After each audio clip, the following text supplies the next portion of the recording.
NCAA women's basketball tournament kicked off Friday with a number of intriguing teams in action, including top seeds Louisville and Mississippi State, plus perennial powerhouse and number 2 seed UConn. Today, the field will be narrowed to 32 teams. Welcome inside Studio B for Tourney Watch. I'm Rachel Berry. It's day 2 of our show as well, with all the scores, storylines, and special guests. To start the show, Jack Kaiser and Jared Matheny have what you need to know from Friday. Well, we're halfway through the 2 busiest days of the tournament. Some great performances across the country. 16 games yesterday, 16 more coming today. The madness has only just begun. All right, let's get to it. Starting in College Station with the 5-12 matchup, Marquette and Rice. This looked like an upset late in the 4th. Erica Agumake goes reverse. Rice up 7. Marquette not going away, though. Alizea Blockton ties the game with just over a minute to play. Natisha Heidemann's 3 is blocked. And then Shania Rainey on the other end for Rice. A chance to win it just off the mark. We're going to overtime. Golden Eagles too much in OT, though. They escape with a 58-54 win. We head to Iowa, Missouri, and Drake, another one of the many fantastic games on day 1. Brenny Rose in the 4th quarter to give the Bulldogs the lead. On the next possession, it's Sophie Cunningham fouled in the lane. She'll go to the free throw line and knock down the pair to send us to overtime. In overtime, Sierra Porter drills the triple to tie things up. Missouri with the ball in the game tie. Jordan Roundtree fouled on the right wing for 3. Roundtree to the free throw line. She would connect on one of her 3 free throws to give Missouri the lead. Sophie Cunningham fired up. Tigers up by 1. Last chance for Drake. Becca Hittner for the win. So close, but the Tigers survive in Iowa City. Second seeded Iowa hosting Mercer. This one was fantastic, start to finish. Megan Gustafson, put back plus the contact, 13.16 boards, her 31st double-double of the season. But Mercer always seemed to have an answer. Kiki Calloway puts Mercer up 4 with 7 to play. Hawkeyes too much. Down low, Gustafson. Second effort goes. They tie the game. She hits the free throw to put Iowa up 1. Hannah Stewart lays it in on the fast break. Mercer so close, but not close enough. Iowa on to the second round. Iowa first-team All-American Megan Gustafson joins us. The Hawkeyes coming off a 66-61 win over Mercer to move on to the second round on Sunday. Megan, really appreciate the time. You've had a spectacular year, 30 points and 16 rebounds against Mercer. What would you attribute to this historic season that you're having? Yeah, I think I have to say that my teammates have done an amazing job of setting me up every single game. No matter what's being thrown at me defensively, I'm able to really rely on my teammates to get me the ball. And if I'm able to get double or triple teamed, I'm able to find them. And so it's been a wonderful time just to be able to work with my teammates. It was a tight one the whole way against Mercer. You were down by 2 with just over 4 minutes to go. What was going through your mind when you were down by 2 that late in the game? Yeah, Mercer's a great team. That game was intense. And, during that time when we were down, I knew that we had to go to work, especially inside, to get some buckets. And so, I was just trying to get myself in the best position possible so my teammates could get me the ball. The win was the first NCAA tournament win for anybody on your roster. After it hit triple zeros, you guys are celebrating in the locker room. What was the discussion amongst your teammates? Yeah, we were so excited just to get an NCAA tournament win. Last year it didn't feel good to go one and done. And so, we're honestly just really happy to keep going no matter how that win looked. We're just excited to get a win and to keep moving forward from here. You've got Missouri on Sunday. What do you have to do to get the win and move on to the Sweet 16? Yeah, Missouri's a great team. They've got such a well-balanced team. I think that's what impresses me the most about them. And so we just got to get lockdown defense, making sure that keeps going. And, defense wins, in those tough times. And so it's going to be important to really be at it defensively. Megan Gustafson and the Iowa Hawkeyes on to the second round. Megan, really appreciate the time and good luck on Sunday. Thank you. Another team out of the Big Ten, Rutgers, taking on Buffalo. It's Sierra Dillard, the MAC tournament MVP from downtown. Then Dillard in transition to Summer Hemphill, making the pass look easy. Bulls up by 6. Third quarter, Takia Mack in the lane through contact. Fourth quarter, though, Hemphill What a finish for Buffalo. Bulls advancing to the second round for the second consecutive year. Hemphill with the flex. Indiana, Texas, Longhorns down 8 early. Shug Sutton banks it in for 2. This one was pretty close the entire way. In the third quarter, Hoosiers still up. Bendu Yaney from downtown. And then Jalen Penn from the same spot hits the dagger. IU upsets Texas, moves on to the round of 32. Patriot League versus the ACC, Bucknell and Florida State. Kate Walker and the Bison leading early on. Third quarter, though, Kia Gillespie to give the Seminoles the lead. Florida State and Bucknell fought tooth and nail in this one, but the Noles found the way to get a victory. Florida State advancing by 3. Clemson, South Dakota, 8-9 matchup in Starkville. Danielle Edwards, a smooth swipe, an easy finish. This one was tight most of the way, but down the stretch, it's Edwards again. And then for Clemson to cap it off, already leading by 9, a bucket, and then Simone Westbrook steal and score. Clemson the victor by 13. Wolverines and Wildcats, Hallie Tomei through the defense for 2. Michigan led throughout this one. Second half, Amy Dilk in the lane, scoop and score, plus the foul. Michigan uses a 17-0 run in the second quarter. The Wolverines did not look back from there. They move on to round number 2. Louisville, a 1-seed hosting Robert Morris. This one was all Cardinals. Sam Faring hits the 3. Look at this passing. Nothing short of pristine. Leads to the Faring layup, and Louisville cruises 69-34. South Carolina and Belmont to Asha Harris with the lob inside to Destiny Henderson for 2. Harris finished with 12 points and 6 assists in the win. She is now over the 500 mark in career assists. Gamecocks roll 74-52. Texas A&M Wright State Aggies hosting first-round action. Kennedy Carter splash. A&M was firing on all cylinders. Asia Ellison turnaround bucket. 84-61 the final. A&M over Wright State. Knights and Sun Devils in Miami. Chaos on the floor before Charnea Johnson-Chapman lays it in for 2. It was a low-scoring affair throughout in this one, but a couple big threes by Arizona State down the stretch led them to victory. Arizona State moving on to the second round, looking to go to the Sweet 16. Second-seeded Oregon and Portland State. Sabrina Ionescu. This girl's ridiculous. She threw that one in from the Pacific. Her teammates love it. In the fourth, Ruthie Hebert. A smooth stroke. The Ducks waddle on to Sunday. From the Pacific to Starkville, number 1 seeded Mississippi State taking on Southern. The Bulldogs of Mississippi State hit the century mark in this one. Easy transition buckets for the Bulldogs. Cowbells keep ringing. Mississippi State big. In-state battle between Miami and Florida Gulf Coast. Beatrice Montpremier off the inbounds. Miami up 8. FGCU hung around though.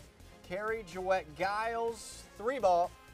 The Eagles love it, but in the end, Montpremier and the Hurricanes, too much. Miami, 69-62. UConn and Towson cap things off for us. Nafisa Collier in the lane with a huge block. This one went pretty much the way we expected it to. UConn on that 2 line, but they get a big win. 110-61, the final score for Gina Ariema. All right, let's take a look at the top plays from yesterday's game. Buffalo-Rutgers. Inside, Summer Hemphill goes reverse. That's a lot harder than it looks. Buffalo off the reverse from Hemphill, second round with some muscle. Number 2 from Iowa City, it's Mackenzie Meyer as the first half expires. Silky smooth from the junior. Hawkeyes escape defeat at home with a victory. Our number 1 play, Angel Baker. Watch this pass, guys. Who needs eyes? The beautiful no-look pass to Tanisha Dixon for the lay-in. Wright State loses to Texas A&M, but they take the top play. After Friday's 82-71 victory over Rutgers, the Buffalo Bulls have advanced to the round 2 for the second straight year. The reward after Friday's win, number 2 seed UConn. Buffalo head coach Felicia Leggett-Jack starts off today's look at some of the best reactions and social moments from day one. Well, I saw a security down there, and he had weapons and everything, and I asked him the question, is it illegal to kidnap players here in Connecticut? And he looked me right in my eye, and he said, yes. I said, crap, there goes that scouting report. If they're the best team ever. They're so awesome. How to get her a 2 seed. I can't stand some of those people in the committee, whoever they are. They are one. They're supposed to be here. We're supposed to be somewhere else. I love Gino. I love what they've done for women's basketball. And he stood for women. He stands for women. He's done so much to grow so many women to be phenomenal women. And he can coach, man. And his team is good. And we're going to celebrate our win against Rutgers right now all day long. And we are not thinking about you. I don't even want to go watch him play right now because I'm in awe of this guy. I really am. I think he's really awesome. I saw his restaurant. I bought something there. I wasn't even hungry. It's so ridiculous, isn't it? So, I mean, it is what it is. We got to play him. And I think that Gina will understand. He recruited me when he was at Virginia. And I say this to him in all honesty. In order for him to think that he did a good job of recruiting me, I have to give him my best effort. And we're going to be as prepared as we can against the best team, the best coach, arguably in the country. I think that they are a team that's positioned to win it. But they got to go through Buffalo. Oh, God. You may have seen some Twitter fun, too, this week between the 44th President of the United States, Barack Obama, and late-night host Jimmy Fallon. Both picked 12 of 16 games correctly Friday, and they each also picked UConn to win it all. 2 teams moving on to round 2 after Friday's win. The Missouri Tigers, who held on to win 77-76 against Drake in overtime. And the Indiana Hoosiers.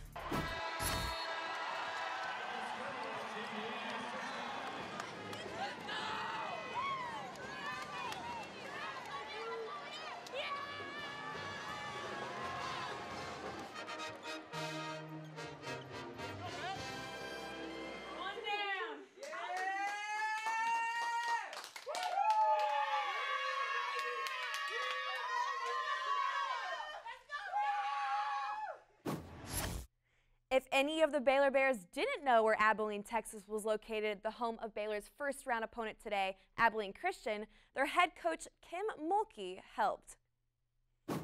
Motivational tactics for the team. What kind of motivational tactics have you used? Well, I sing to them a lot. I make them understand. You know, we have a lot of kids that aren't from Texas. I wanted them to know where Abilene was.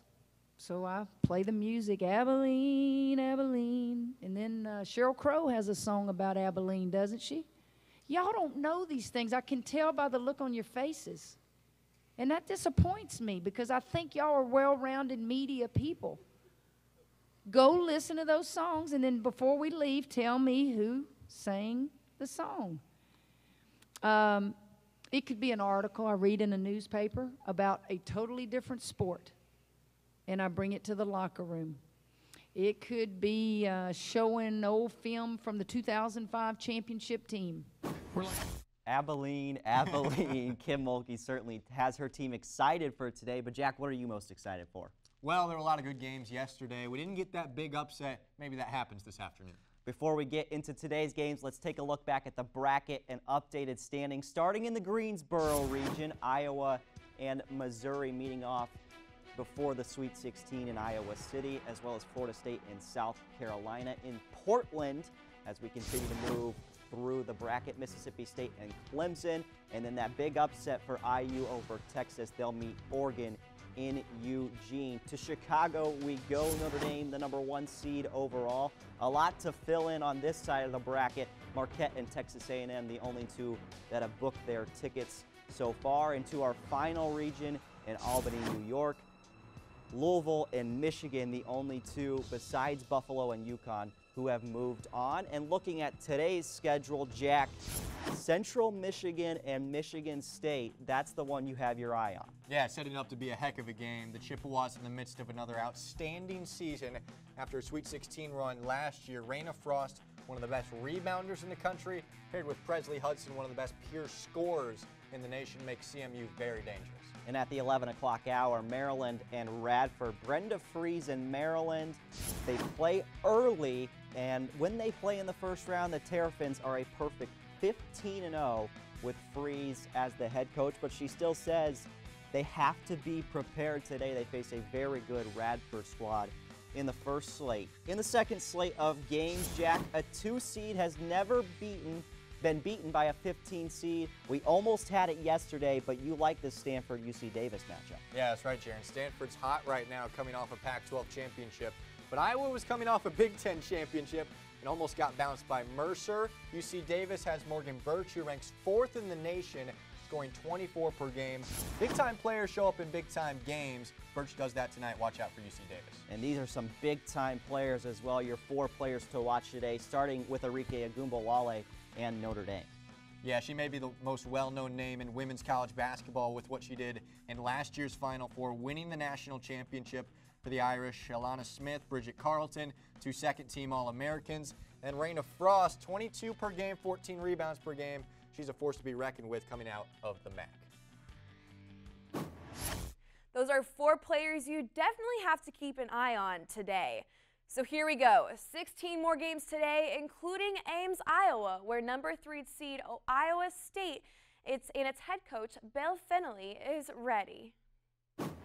We're like everyone else. We're anxious to play. It's hard watching everyone else start the tournament. So we're excited about the opportunity. Looking forward to playing tomorrow and hopefully play the kind of game that you need to play to continue to advance and do the things you need to do. But our kids are excited about this opportunity, and it's a group that's worked very, very hard, and it's a group that has probably earned this opportunity as much as any group we've ever had. So it's fun to still be coaching this time of year, and we're looking forward to tomorrow. Guys, with the games continuing on today, what are you most looking forward to? Well, like I said, maybe that big upset happens today. A couple of 10-7 upsets yesterday, but maybe that big one happens today. And sort of looking on to the second round, you're hoping the games today line up so you get the matchup you want. The one I'm particularly looking at is a potential Notre Dame Central Michigan matchup. And remember, you can follow all the action today using hashtag NCAAW. For Jack Kaiser and Jaron Matheny, our Ball State Sports Link production crew, and everyone at the NCAA, thanks for watching Tourney Watch. Enjoy today's games.